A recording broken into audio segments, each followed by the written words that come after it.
Hello, this is Lameguy64 and this is a follow-up of my 100 subscriber special, which is the answering part of my Q&A event, which I mentioned in my 100 subscriber special video I uploaded last week. Well, it took a bit longer than what I planned because of time constraints, but well, here's the video. So, shortly we'll be answering your questions. Well, I didn't really get much.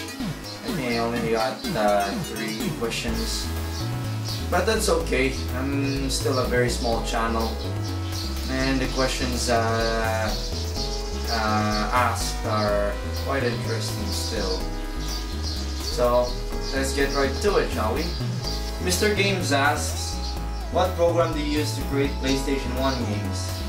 Well, the program I use to create PlayStation homebrew games is not actually a program, but more of a development kit, or just a kit full of bunch of other programs necessary for PlayStation development, and that is the official PlayStation Programmer's Tool development kit, which is the same development kit used by licensed Sony developers back in the day. The kit is also known as, more commonly known as PsyQ SDK, but to me it's more of the more correct term for it would be the Programmer's Tool SDK, because the CD that the SDK was distributed in was called Programmer's Tool CD. Same with Graphic Artist Tool and the Sound Artist Tool discs. In terms of legality of using such a thing, I don't think it's really much of an issue, especially when you're just using it to make free homebrews. And there are actually some commercial PlayStation homebrews made using that SDK, especially ones from Orion that are commercial but are made using the SDK, and I don't think it's having any issues with that.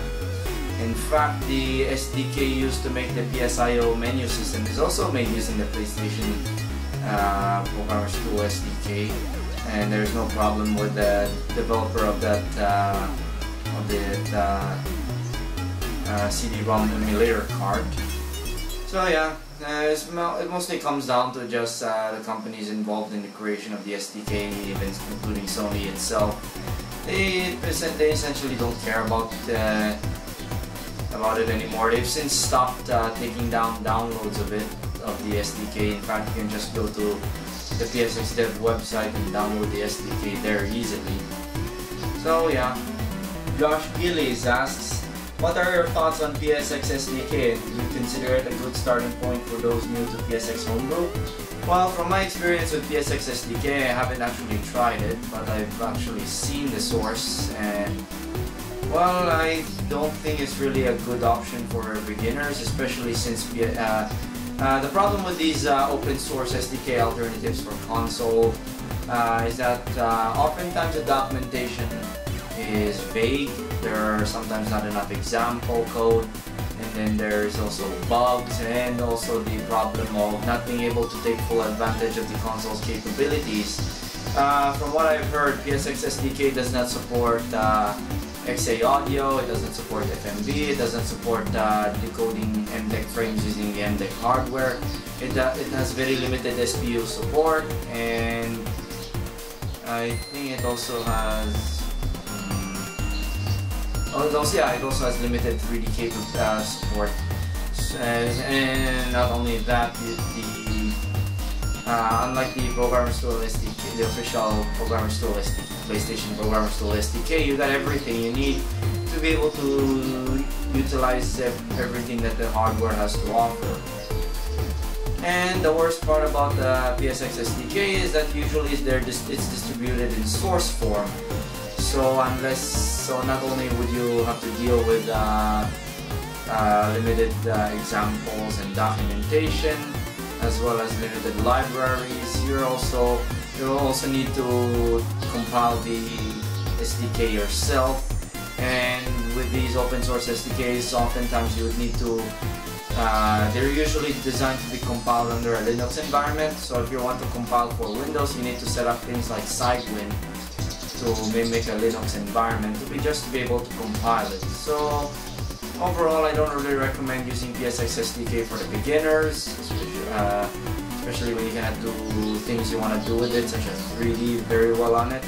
And just stick with the official SDK, especially when it comes with a library called libgs, which is essentially a high-level graphics library, which is actually good for beginners to learn PlayStation homebrew development. In fact, during my early days in PlayStation homebrew development with my Marilyn game a long time ago, I used libgs. But nowadays, now that I'm very much accustomed to the PlayStation hardware, I don't really need libgs anymore, especially since libgs takes up quite a bit of memory. And memory on the PlayStation is very valuable, especially when you have like 2 megabytes on the thing. So yeah, that's my thoughts on PSX SDK. Just go with the official SDK and don't bother with the open source alternative if you want to spare yourself from all the headaches and annoyances. Gwald asks, you're pretty hardcore PlayStation dev. Not many left, I have to ask. Why? There are many reasons why many old scene members from back in the day would leave the PlayStation homebrew scene. Either they have grown out of the scene, or they've moved on to greener pastures where they can actually make a living off of their programming efforts, or they have switched to different communities that they gain more interest of, but yeah, pretty much that. But I think the reason why the PlayStation homebrew scene is still quite small even to this day is probably because people are more focused on homebrew for the Dreamcast and other platforms like 8-bit, 16-bit systems, such as the popular 8-bit, 16-bit systems such as the NES, Super NES, Mega Drive, or aka Genesis, things like that. But yeah, I'm gonna continue sticking with doing PlayStation homebrew in a while until I've grown out of the platform, which is going to be a very long while. I wanted to make at least a 3D game for the system before I leave the community. I think it could also be because they sort of moved on and focused on developing things on Raspberry Pi as a hobby thing. But yeah, there are many reasons why there are not that many PlayStation homebrew developers left. And it could also be due to the PlayStation not being a very popular platform for homebrew as of now. I think the reason why people wanted to do homebrew on the Dreamcast is because on the earlier models of the console, which are the majority of them, there was a bug in the system BIOS where it will actually allow you to boot burn disks, and people want that plug-and-play aspect. The problem with PlayStation, however, is that you need to have like a mod chip to be able to play burn games, or some kind of cheat cartridge on the back that would bypass the copy protection, and they essentially force the console to boot a CDR.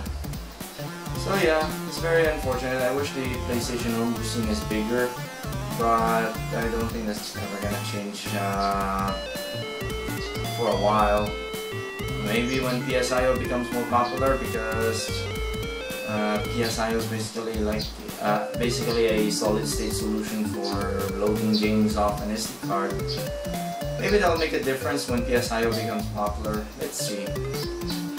I guess that's pretty much it for this follow-up of the 100 subscribers special video, and I hope you enjoyed watching it. And I forgot to mention this in that 100 subscribers video, and that is I thank everyone who has subscribed to me for reaching 100 subscribers. I'll try my best to put out as much content as possible in the near future. I haven't got around into working on the GTLH 2000 workstation video yet because of time constraints, and I cannot make a video on Project Scarlet yet because I'm still working on it, trying to make it a better, cooler looking demo to show off before showing it off. So you would get, but yeah, it's just to make the presentation of Project Scarlet much more entertaining. And yeah, I guess that's pretty much it. Like, comment, share, and subscribe if you want. And as always, thanks for watching. Lameguy64 is signing out, and have a good day.